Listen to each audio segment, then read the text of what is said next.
Matthew 26:28. When Jesus had finished saying all of these things, he told his disciples, "You know that after 2 days the Passover is coming, and the Son of Man will be handed over to be crucified." Then the chief priests and the elders of the people met together in the palace of the high priest, who was named Caiaphas. They planned to arrest Jesus by stealth and kill him. But they said, "Not during the feast, so that there won't be a riot among the people." Now, while Jesus was in Bethany at the house of Simon the leper, a woman came to him with an alabaster jar of expensive perfumed oil, and she poured it out on his head as he was at the table. When the disciples saw this, they became indignant and said, "Why this waste? It could have been sold at a high price and the money given to the poor." When Jesus learned of this, he said to them, "Why are you bothering this woman? She has done a good service for me. For you will always have the poor with you, but you will not always have me. When she poured this oil on my body, she did it to prepare me for burial. I tell you the truth, whenever this gospel is proclaimed in the whole world, what she has done will also be told in memory of her." Then one of the 12, the one named Judas Iscariot, went to the chief priests and said, "What will you give me to betray him into your hands?" So they set out 30 silver coins for him. From that time on, Judas began looking for an opportunity to betray him. Now on the first day of the Feast of the Unleavened Bread, the disciples came to Jesus and said, "Where do you want us to prepare for you to eat the Passover?" He said, "Go into the city of a certain man and tell him, 'The teacher says, my time is near. I will observe the Passover with my disciples at your house.'" So the disciples did as Jesus instructed them, and they prepared the Passover. When it was evening, he took place at the table with the 12. And while they were eating, he said, "I tell you the truth. One of you will betray me." They all became greatly distressed with each other and began saying to him, "Surely not I, Lord." He answered, "The one who has dipped his hand in the bowl with me will betray me. The Son of Man will go as it is written about him, but woe to that man whom by the Son of Man is betrayed. It would be better for him had he never been born." Then Judas, the one who would betray him, said, "Surely not I, Rabbi." Jesus replied, "You have said it yourself." While they were eating, Jesus took bread. After giving thanks, he broke it and gave it to the disciples and said, "Take, eat, this is my body." And after drinking the cup and giving thanks, he gave it to them, saying, "Drink from it, all of you, for this is my blood, the blood of the covenant that is poured out for many for the forgiveness of sins. I tell you, from now on I will not drink of this fruit of the vine until the day when I drink it with you in my Father's kingdom." After singing a hymn, they went out of the Mount of Olives. Then Jesus said to them, "This night you will fall away because of me. For it is written, I will strike the shepherd, and the sheep of the flock will be scattered. But after I am raised, I will go ahead of you into Galilee." Peter said to him, "If they fall away because of you, I will never fall away." Jesus said to him, "I tell you the truth, on this night, before the rooster crows, you will deny me 3 times. Peter said to him, "Even if I must die with you, I will never deny you." And all of the disciples said the same thing. Then Jesus went with them to the place called Gethsemane, and he said to the disciples, "Sit here while I go over there and pray." He took with him Peter and 2 sons of Zebedee, and he became anguished and distressed.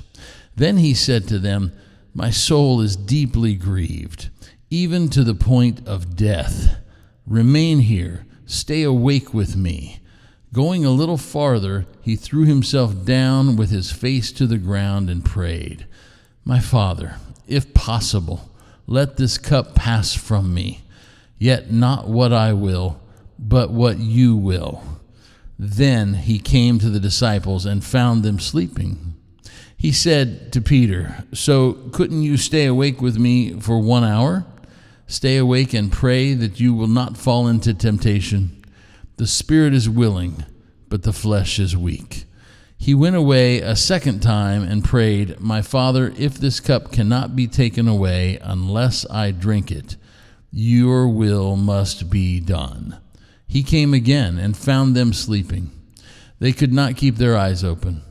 So leaving them again, he went away and prayed for a third time, saying the same thing once more. Then he came to the disciples and said to them, "Are you still sleeping and resting? Look, the hour is approaching, and the Son of Man is betrayed into the hands of sinners.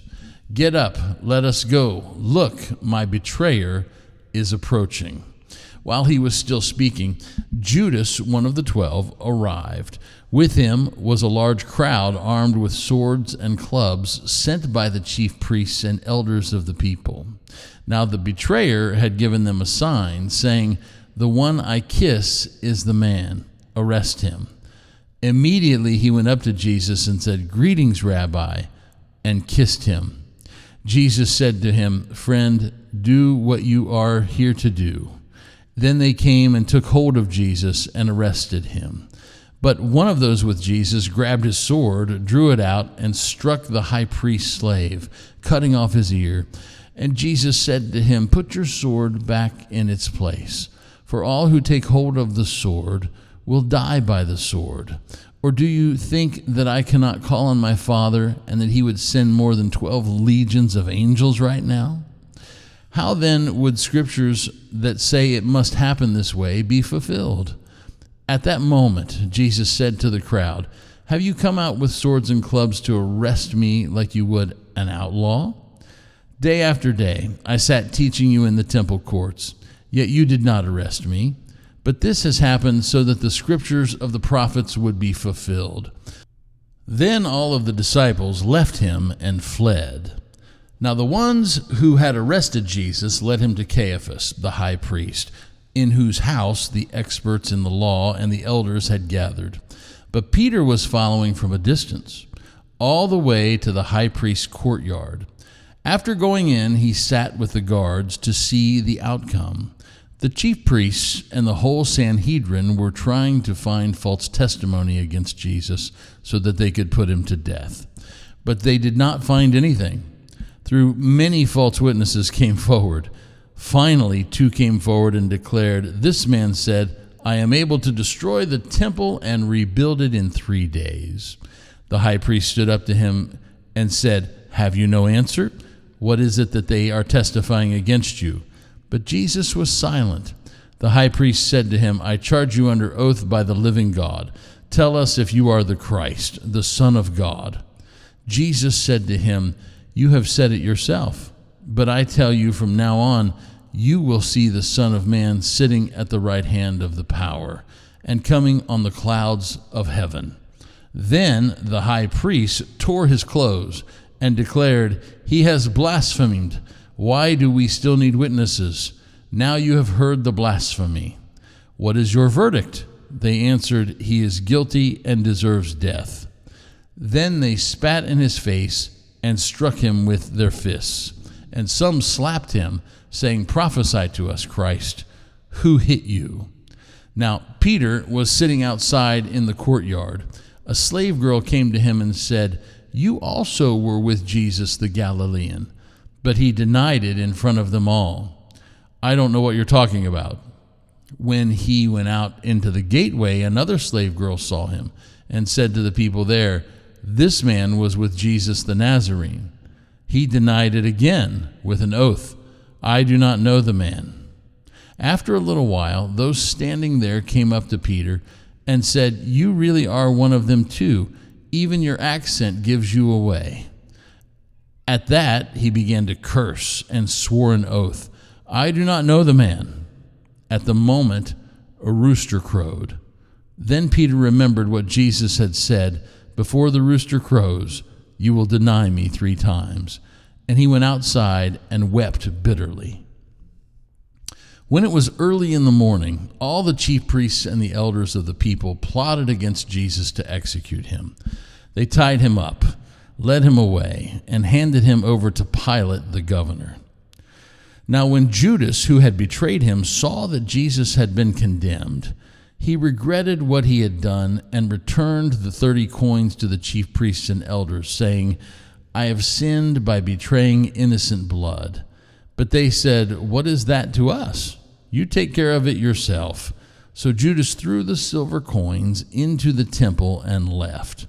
Then he went out and hanged himself.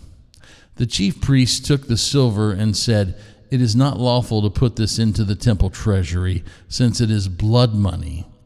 After consulting together, they brought a potter's field with it as a burial place for foreigners. This is the reason the field has been called Field of Blood to this day. Then, when was spoken by Jeremiah to the prophet was fulfilled, they took 30 silver coins, the price of one whose price had been set by the people of Israel, and they gave them the potter's field as the Lord commanded me. Then Jesus stood before the governor, and the governor asked him, "Are you the king of the Jews?" Jesus said, "You say so." But when he was accused by the chief priests and elders, he did not respond. Then Pilate said to him, "Do you hear how many charges they are bringing against you?" But he did not answer even one accusation. So the governor was quite amazed. During the feast, the governor was accustomed to release one prisoner to the crowd, whomever they wanted. At the time, they had in custody a notorious prisoner named Jesus Barabbas. And so, after they had assembled, Pilate said to them, "Who do you want me to release to you, Barabbas or Jesus, who is called Christ?" For he knew that they had handed him over because of envy. As he was sitting on the judgment seat, his wife sent a message to him, "Have nothing to do with that innocent man. I have suffered greatly as a result in a dream about him today." But the chief priests and the elders persuaded the crowds to ask for Barabbas and to have Jesus killed. The governor asked them, "Which of the two of you do you want released?" And they said, "Barabbas." Pilate said to them, "What should I do with this Jesus who is called Christ?" They all said, "Crucify him." He asked, "Why? What has he done wrong?" But they shouted more intensely, "Crucify him." When Pilate saw that he could do nothing, but that instead a riot was starting, he took some water, washed his hands before the crowd, and said, "I am innocent of this man's blood. You take care of it yourselves." In reply, all of the people said, "Let his blood be on us and our children." Then he released Barabbas for them, but after he had Jesus flogged, he handed him over to be crucified. Then the governor's soldiers took Jesus into the governor's residence and gathered the whole cohort around him. They stripped him and put a scarlet robe around him, and after braiding a crown of thorns, they put it on his head. They put a staff in his right hand, and kneeling down before him, they mocked him. "Hail, King of the Jews!" They spat on him and took the staff and struck him repeatedly on the head. When they had mocked him, they stripped him of the robe and put his own clothes back on him. Then they led him away to crucify him. As they were going out, they found a man from Cyrene named Simon, whom they forced to carry his cross. They came to a place called Golgotha, which means place of the skull, and offered Jesus wine with gall to drink. But after tasting it, he would not drink it. When they had crucified him, they divided up his clothes by throwing dice. Then they sat down guard over him there. Above his head they put a charge against him, which read, "This is Jesus, King of the Jews." Then 2 outlaws were crucified with him, one on his right hand and one on his left. Those who passed by defamed him, shaking their heads and saying, "You who can destroy the temple and rebuild it in 3 days, save yourself. If you are God's son, come down from that cross." In the same way, even the chief priests, together with the experts in the law and the elders, were mocking him. He saved others, but he can't save himself. He is the King of Israel. If he comes down from that cross, we will believe him. He trusts in God. Let God, if he wants to, deliver him now, because he said, I am God's son. The robbers who were crucified with him also spoke abusively to him. Now, from noon until 3, darkness came all over the land. At about 3 o'clock, Jesus shouted with a loud voice, Eli, Eli, lama sabachthani? That is, my God, why have you forsaken me? When some of the bystanders heard it, this man is calling for Elijah, they said. Immediately one of them ran and got a sponge filled with sour wine, put it on a stick, and gave it to him to drink. But the rest said, leave him alone. Let's see if Elijah will come to save him. Then Jesus cried out again with a loud voice and gave up his spirit. Just then, the temple curtain was torn in two from top to bottom. The earth shook, and the rocks were split apart. The tombs were opened, and bodies of many saints who had died were raised. They came out of the tombs after his resurrection and went into the holy city and appeared to many people. Now, when the centurion and those with him were guarding Jesus saw the earthquake and saw what took place, they were extremely terrified and said, truly, this was God's Son. Many women who had followed Jesus from Galilee and given support were also there, watching from a distance. Among them were Mary Magdalene, Mary the mother of James and Joseph, and the mother of the sons of Zebedee. Now when it was evening, there came a rich man from Arimathea named Joseph, who was also a disciple of Jesus. He went to Pilate and asked for the body of Jesus. Then Pilate ordered that it be given to him. Joseph took the body, wrapped it in a clean linen cloth, and placed it into his new tomb that he had cut from a rock. He then rolled a great stone across the entrance and went away. Now Mary Magdalene and the other Mary were still sitting there opposite the tomb. The next day, which is the day of preparation, the chief priests and the Pharisees assembled before Pilate and said, Sir, we remember that while that deceiver was still alive, he said, after 3 days I will rise again. So give orders to secure the tomb until the third day. Otherwise his disciples may come and steal his body and say that he has risen. The people will say he has been raised from the dead, and the last deception will be worse than the first. Pilate said, take a guard of soldiers and make it as secure as you can. So they went with the soldiers on the guard to make the tomb secure by sealing the stone. Now after the Sabbath at dawn, the first day of the week, Mary Magdalene and the other Mary went to look at the tomb. Suddenly there was a severe earthquake, for an angel of the Lord descending from heaven came and rolled away the stone and sat on it. His appearance was like lightning, and his clothes were white as snow. The guards were shaken and became like dead men because they were so afraid of him.